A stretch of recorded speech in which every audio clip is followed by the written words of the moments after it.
Guys, berjumpa kembali dengan Moti di program Bincang Motivi. Kalau masih ingat dulu program pertama Bincang Motivi adalah wawancara Motivi dengan seorang pastor yang berkarya di Komisi Komunikasi Sosial KWI, Konferensi Wali Gereja Indonesia, yaitu Pastor Kamilus Pantus. Itu tahun 2019 kita ngobrol-ngobrol di Toraja di bawah tongkonan itu, ngobrol tentang karya Komisi Komunikasi Sosial. Nah, kali ini di episode yang ke Motivi yang ke-128 hadir kembali seorang pastor yang berkarya di Komisi Komunikasi Sosial. Dia seorang sekretaris eksekutif di Komisi Komunikasi Sosial KWI.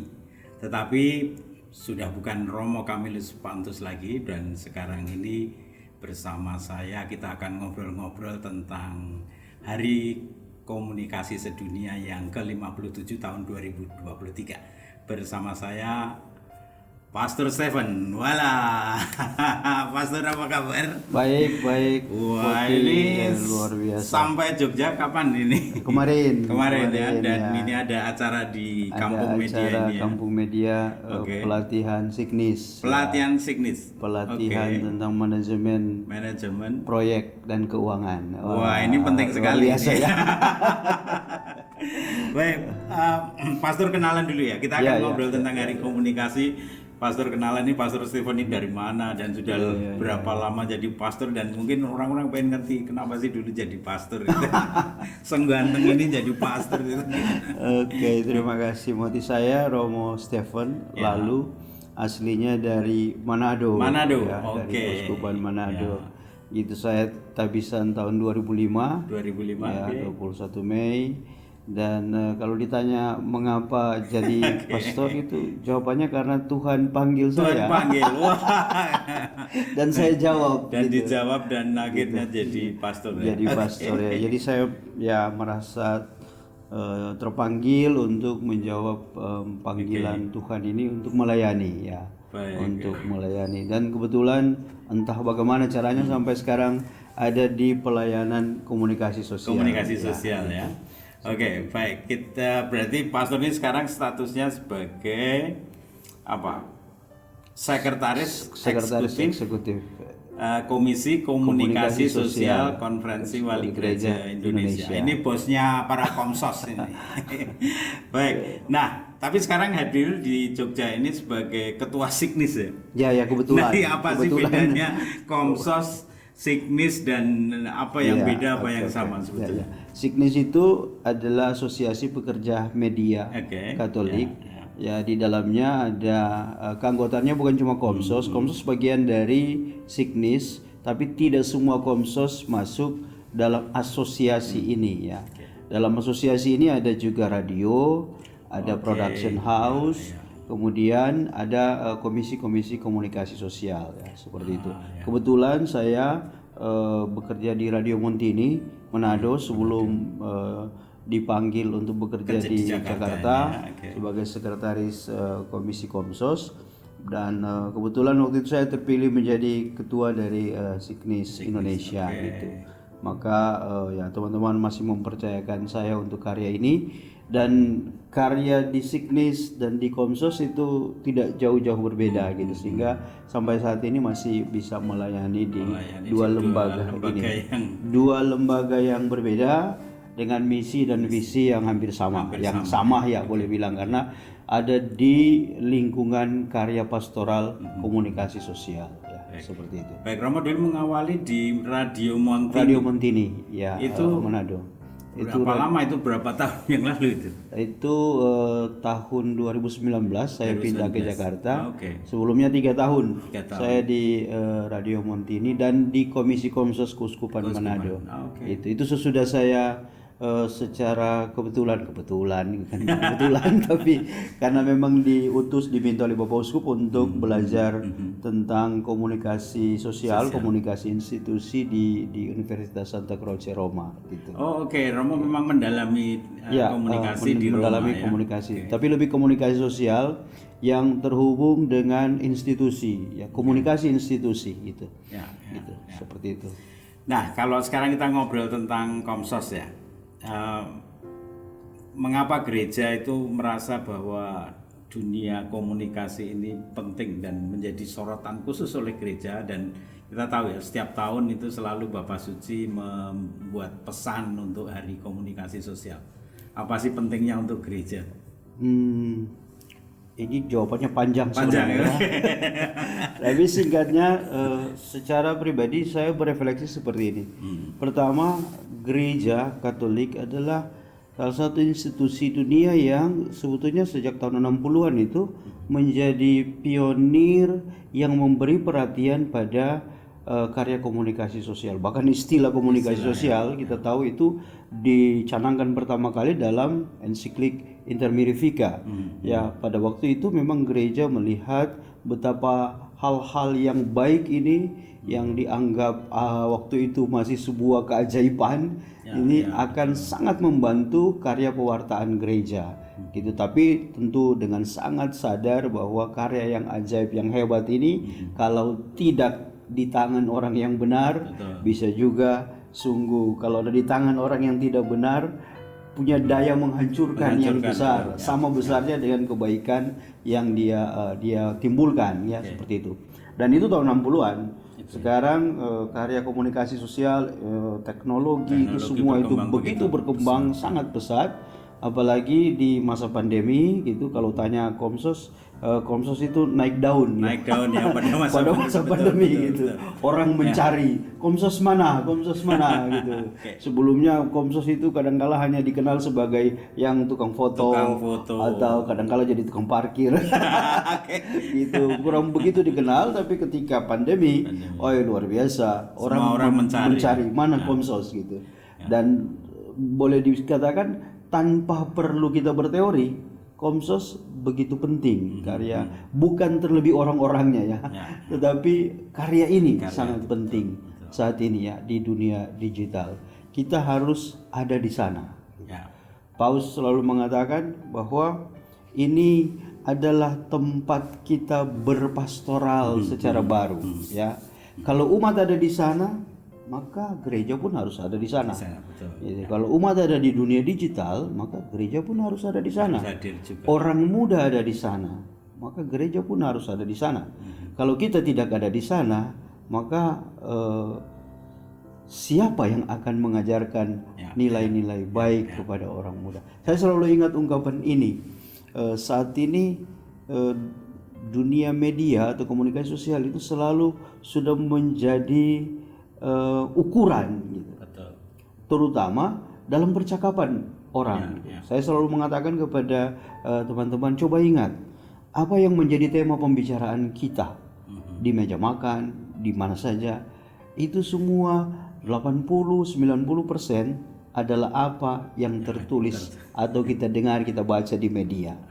Nah, konsekuensinya kalau tentang gereja, tentang kebaikan, tentang Tuhan Allah itu tidak pernah ada yang upload di media, tidak pernah orang perhatikan tentang media komunikasi ini, maka secara logis tentang Tuhan, tentang kebaikan, tentang pengampunan, tentang cinta kasih, tentang bicara dengan hati itu tidak akan pernah dibicarakan orang. Ya, seperti itu. Saya sudah mendominasi pembicaraan ini. Sudah siap-siap jadi uskup. Baik, ini sekarang supaya pemirsa MOTV ini tahu ya, seringkali kan ini ada biasanya kita ngomong tentang komunikasi, tapi ini ada sosialnya dan orang sering keliru, dikira ini lembaga sosial mencari dana, karena itu minta bantuan untuk orang miskin kepada kita. Nah ini kenapa sih ada sosialnya gitu, Rom? Iya, istilah sosial itu kita tahu muncul pertama kali pada waktu ensiklik Inter Mirifica. Istilah itu komunikasi sosial ya. Ini untuk menggarisbawahi bahwa komunikasi ini terjadi di tengah masyarakat ya. Dan komunikasi yang baik itu harus sungguh-sungguh mendominasi masyarakat gitu. Sehingga karya-karya komunikasi itu harus sungguh diwartakan, harus sungguh dibuat demi kepentingan bukan cuma untuk umat sendiri tapi untuk masyarakat gitu. Karena itu ada istilah komunikasi sosial gitu. Ya. Seperti itu. Baik, Romo ini dulu berangkat dari radio ya, berangkat dari aktivis ya, komunikasi sosial, sekarang jadi pejabat nih ceritanya gitu kan. Nah, jadi mengalami spiritualitas seorang, saya sebut aja komsoser gitu ya, seorang komsos itu spiritualitasnya seperti apa sih sebetulnya? Ya, yang pertama itu saya selalu menghayati bahwa seorang komsos itu yang ada di pikirannya adalah telling the truth. Telling the truth. Okay. Sampaikan kebenaran. Wartakan kebenaran atau menjadi voiceless. Voice of the voiceless. Ya, suara dari orang-orang yang tidak bersuara, yang tidak bisa bersuara. Seorang komsoser sejati itu adalah seorang yang selalu menyampaikan kebenaran kepada lebih banyak orang. Pertama itu. Kemudian kedua, menceritakan kepada lebih banyak orang hal-hal baik yang kita buat supaya menginspirasi orang lain untuk melakukan kebaikan yang ada. Karena itu kadang-kala orang tanya kepada saya, kalau kita mengajak kelompok-kelompok ibu-ibu, bapak-bapak, anak-anak muda, mari kita aktif di media komunikasi sosial. Sampaikan apa yang Anda buat, apa yang baik di paroki ini, sampaikan keluar. Orang kadang kalau bertanya begini, Romo, apakah kita tidak sombong kalau seperti itu? Ya, betul, seperti ceritakan yang baik-baik itu kan seperti sombong. Tidak, kita bukan untuk menyombongkan diri. Itu semua ada di sini. Motivasi kita menyampaikan ini, memberitakan ini, menulis berita ini bukan untuk menyombongkan diri, tetapi untuk mengatakan kepada orang-orang ini yang baik yang kami buat, terinspirasi dari sabda Tuhan misalnya sebagai orang beriman, dan dengan begitu bisa menginspirasi orang lain ya.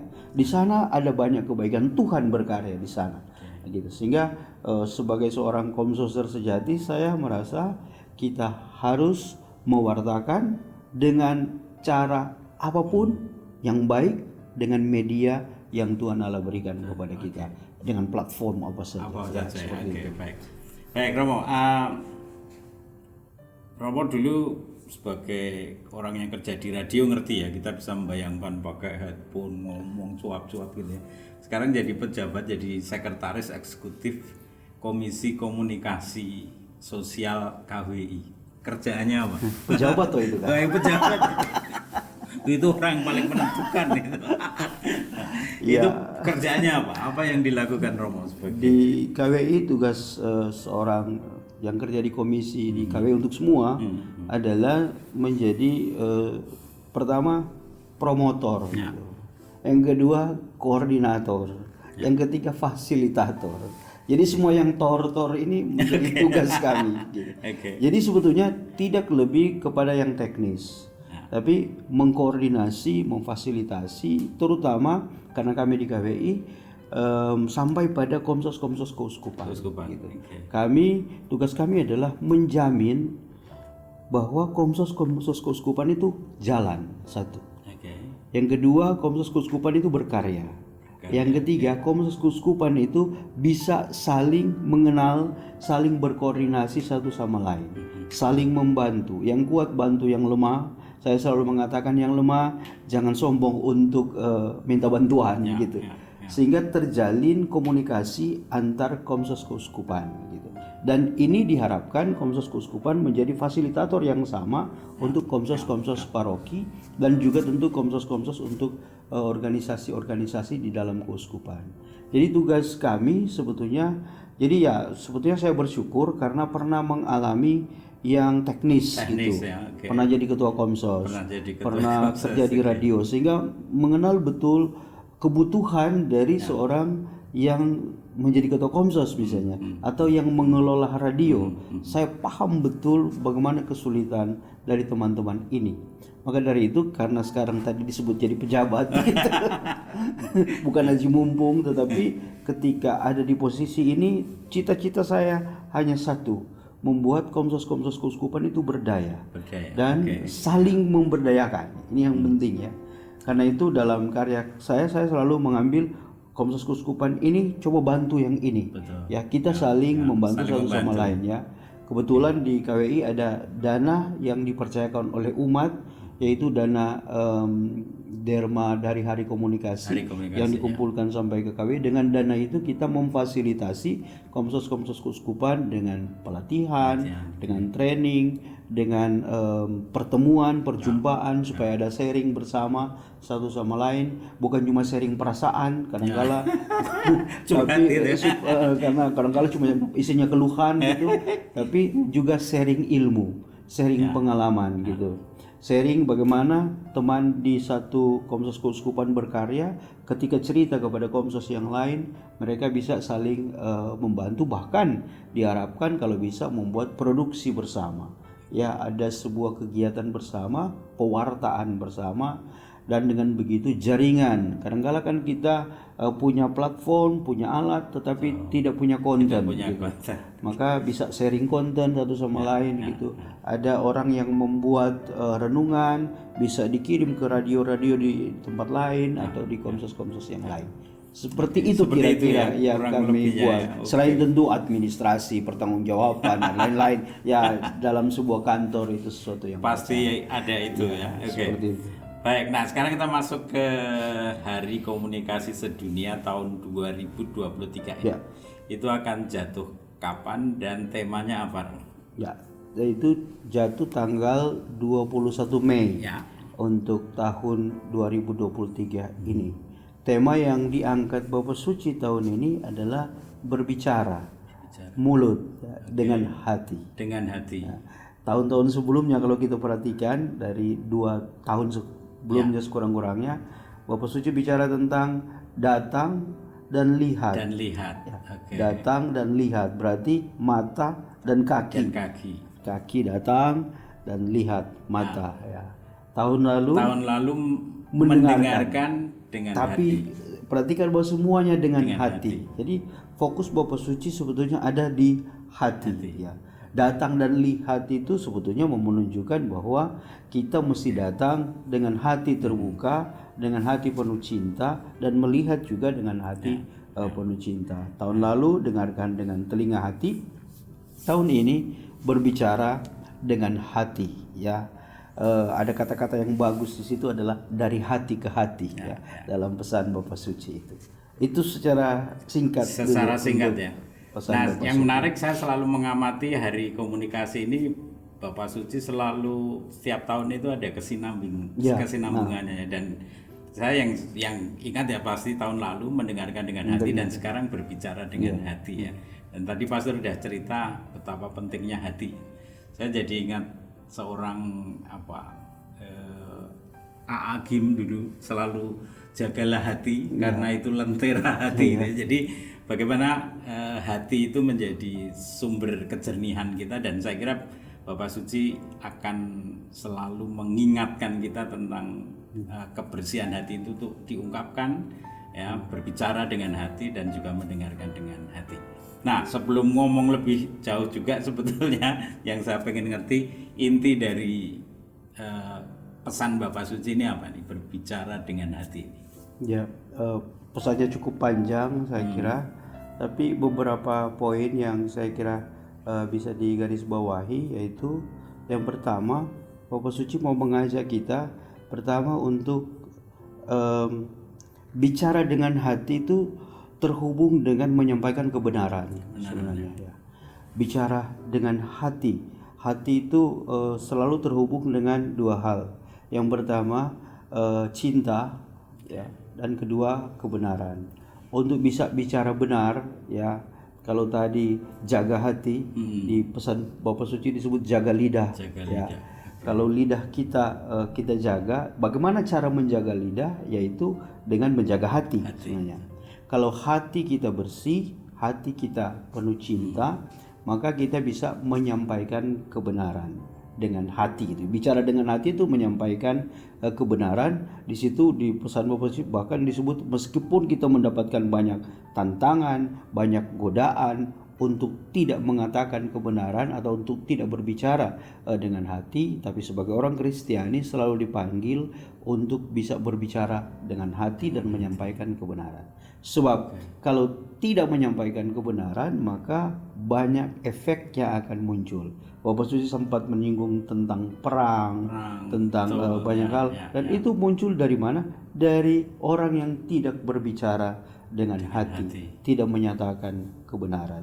Saya kira kalau kita baca dari awal sampai akhir, maka Bapak Suci meminta kita untuk selalu berbicara dengan hati, menyatakan kebenaran. Untuk apa? Untuk kita bisa membangun komunitas, komunitas persaudaraan yang baik, yang bagus, yang tanpa perang, ya seperti itu. Dan Bapak Suci menyinggung juga peran dari para komunikator, karena pesan ini terlebih pertama-tama untuk para komunikator sosial, para jurnalis, para komsos, Moti juga ya, kena di situ ya, menyampaikan sungguh kebenaran supaya apa? Supaya masyarakat atau komunitas masyarakat ini bisa hidup dengan damai. Ya, ada persaudaraan seperti itu. Dan selalu ada kutipan kitab suci ya. Yang kali ini diambil dari surat Rasul Paulus kepada umat di Efesus. Ya. Itu ayat berapa? Bab 4 ayat 15 yang bunyinya berbicara dari hati menurut kebenaran, karena itu kebenaran dalam kasih. Karena itu saya bilang tadi dua kata itu, kebenaran dan kasih. Ya. Oke. Baik. Nah, sekarang ini pesan Bapak Suci ini selalu muncul pada peringatan Santo Franciscus de Sales, dan di pesan yang tahun ini juga dia Bapak Suci menyinggung beberapa kutipan dari Franciscus de Sales ini. Dan Franciscus de Sales adalah pelindung para komsos, para jurnalis komsos ini, para jurnalis ini ya. Nah, sebetulnya Pastor bisa cerita siapa sih Franciscus de Sales ini, dan apa perannya sampai dia sungguh diangkat menjadi pelindung para jurnalis. Di dalam gereja tentu saya tidak usah cerita panjang lebar tentang Franciscus de Sales gitu. Kadang-kala teringatnya itu Romo Franciscus Sales. Tapi yang inti adalah seorang uskup di Jenewa yang dalam gereja diangkat sebagai pujangga gereja. Ya, sebagai seorang pujangga yang membuat tulisan-tulisan yang luar biasa, yang menurut kesaksian Paus Benediktus tertulis juga dalam pesan Bapak Suci ini, bahwa tulisan-tulisannya itu sungguh meneduhkan, ya. Tulisan-tulisannya sungguh menginspirasi, dan Bapak Suci menunjuk bahwa inilah contoh dari seorang yang berbicara dengan hati, ya. Bahkan karena dia berbicara dengan hati, Bapak Suci juga menulis bahwa dengan kemampuan cinta kasihnya itu dia bahkan bisa berbicara dengan seorang bisu. Itu sesuatu yang luar biasa.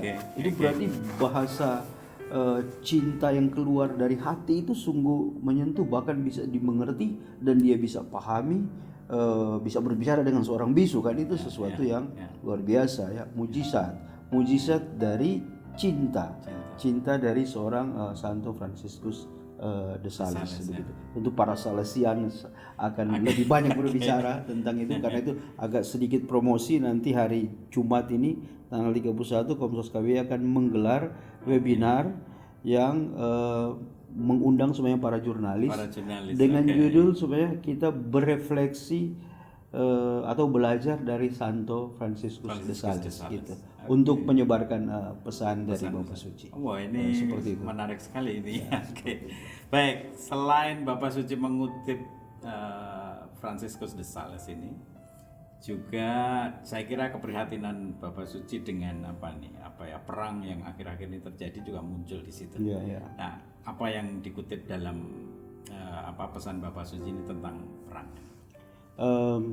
Saya ingat bahwa Bapak Suci merujuk kekhawatiran orang zaman sekarang tentang perang, sampai menyebut seperti 60 tahun yang lalu gitu. Karena eskalasi perang yang kelihatannya makin membesar seperti itu, dan Bapak Suci mengatakan bahwa semua pembicaraan yang terhubung dengan perang atau yang mengajak orang untuk berperang dan seterusnya, itu bukan hanya sebaiknya kita tolak, tapi seharusnya tidak ada. Karena ini bukan pembicaraan yang keluar dari hati. Ya, sebaiknya memang tidak ada orang yang bicara tentang itu. Karena perang itu juga dimunculkan dari orang yang dengan penuh keserakahan, dengan penuh kesombongan, bukan berbicara dari hati, saling menyerang satu sama lain. Ya, diharapkan Bapak Suci selalu mengharapkan untuk tidak ada serang menyerang seperti itu. Bahkan di dunia kehidupan sehari-hari ada orang yang belum mendengarkan apa yang orang lain katakan sudah menyerang, bahkan dalam hati sudah menyerang. Ya, apalagi kalau terwujud dalam kata-kata yang menyerang orang lain. Nah, saling menyerang itulah sebetulnya bukan cuma perang yang sedang terjadi secara fisik, tetapi perang itu terjadi juga di dalam kehidupan relasi sosial antar masyarakat ketika orang tidak menggunakan hati berbicara, saling menyerang satu sama lain, ya seperti itu. Dan Paus Suci mengatakan supaya ini dihindari. Ya, bukan cuma dihindari, kita bertobat. Ya, kita harus berbicara dengan hati, berdasarkan cinta kasih, mengatakan kebenaran, dan dengan demikian kita bisa hidup dalam kedamaian. Damai bukan cuma damai perang, tapi damai juga dalam kehidupan kita sehari-hari. Ya. Dan Bapak Suci menyinggung juga bahwa dalam judul bicara dengan hati dalam hubungan dengan sinode, Bapak Suci menggarisbawahi bahwa di dalam gereja pun kita butuh untuk saling mendengarkan satu sama lain. Karena beliau tidak mengingkari bahwa di dalam gereja pun ya sering terjadi seperti yang saya sampaikan tadi. Ya, syak dan prasangka, orang saling menuduh satu sama lain, itu juga ada di dalam gereja. Sehingga pertobatan itu, saling mendengarkan itu, berjalan bersama, bersinode seperti yang sekarang sedang terjadi, itu harus terjadi di dalam gereja kita. Ya, seperti itu. Baik, pertanyaan terakhir ini sangat gampang ya. Jadi nanti akan ada perayaan apa pada tanggal 21 Mei? Saya dulu pernah mengalami ikut ke Palangkaraya, ikut ke Toraja, ini sangat menyenangkan. Nah, tahun ini akan ada apa, Pastor? Tahun ini seperti sudah ditentukan di Toraja 2019 sebenarnya. Perayaan Hari Komunikasi Sosial Nasional itu rencana akan dibuat di Keuskupan Atambua. Ya. Harusnya tahun 2020. Tapi karena pandemi kita rayakan secara online 20, 21, 22 itu secara online gitu. Tapi ketika kita membuat survei kepada teman-teman Komsos, juga waktu pertemuan nasional di Denpasar 2022, teman-teman berharap ada yang offline gitu. Karena katanya datang dan lihat gitu. Jadi harus ada yang offline. Maka dari itu kita merencanakan di Atambua, tepatnya kita buat di Dekanat Kefa Menanu itu 17 sampai 22 Mei. 17 sampai 22 Mei. Ya. Kita akan mengadakan ya kita sekarang lebih menyebut perayaan Komunikasi Sosial Nasional, karena itu tidak sampai seminggu gitu, sehingga tidak disebut pekan gitu. Gitu. Tapi ya sudah, itu seperti yang pekan Komunikasi Sosial Nasional sebelum-sebelumnya. Di sana kita akan membuat macam-macam hal seperti tahun-tahun sebelumnya. Ada seminar nasional gitu tentang literasi digital. Kemudian kita kali ini mau menggodok teman-teman Komsos Paroki, dikumpulkan sebelumnya, bahkan sebelum tanggal 17, tanggal 15 untuk Komsos Paroki, dan ada pendampingan virtual untuk teman-teman ini, supaya maksudnya sesudah PKSN itu ada yang tertinggal di Keuskupan Atambua gitu. Jadi bersama Komsos ke Paroki, kemudian bersama anak-anak sekolah. Sebelum-sebelumnya kita membuat lomba. Kali ini kita tidak akan membuat lomba untuk anak-anak sekolah, tapi kita kumpulkan misalnya kita konsepkan dari 10 sekolah, masing-masing sekolah utus 3 orang. Dengan begitu kita akan membuat pertama 30 siswa ini saling mengenal, bangun pertemanan, dan mereka belajar tentang literasi digital, tentang radio, tentang apa saja. Tapi tujuan utamanya adalah mereka ini kita harapkan menjadi penyebar berita positif di Keuskupan Atambua khusus untuk di Kefah begitu. Jadi ada anak sekolah, kita juga menyasar para katekis, para calon katekis karena ada juga sekolah tinggi ilmu pastoral di sana. Kita membuat pelatihan yang sama. Ada pertemuan dengan emak-emak, dengan ibu-ibu gitu. Ada pertemuan sehari dengan ibu-ibu. Kemudian ada juga kita mau coba mengumpulkan tahun ini sesuatu yang baru, refleksi bersama dengan para imam, para religius yang ada di sana. Ya kita agak jualan sedikit, maksudnya pertemuannya dengan Bapak Uskup gitu. Padahal isinya ya kita refleksi bersama tentang karya pastoral komunikasi sosial. Ya kemudian ada juga malam budaya, kita gelar malam budaya dan pengumuman dari seluruh lomba virtual yang kita buat sekarang. Semuanya diumumkan di Atambua tanggal 21 Mei. Hari Minggu ada misa bersama tentu dengan Bapak Uskup, dan satu lagi di sore tanggal 21 kita mengumpulkan anak sekami. Ya, untuk jadi ketika semua acara pelatihan dan semua mungkin sudah capek, sekarang mari kita bersama dengan bersuka cita, bergembira bersama anak-anak sekami.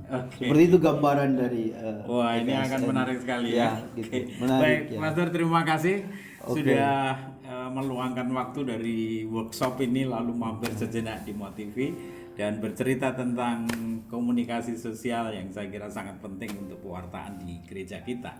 Terima kasih sekali lagi dan saya pamitan dulu dengan pemirsa.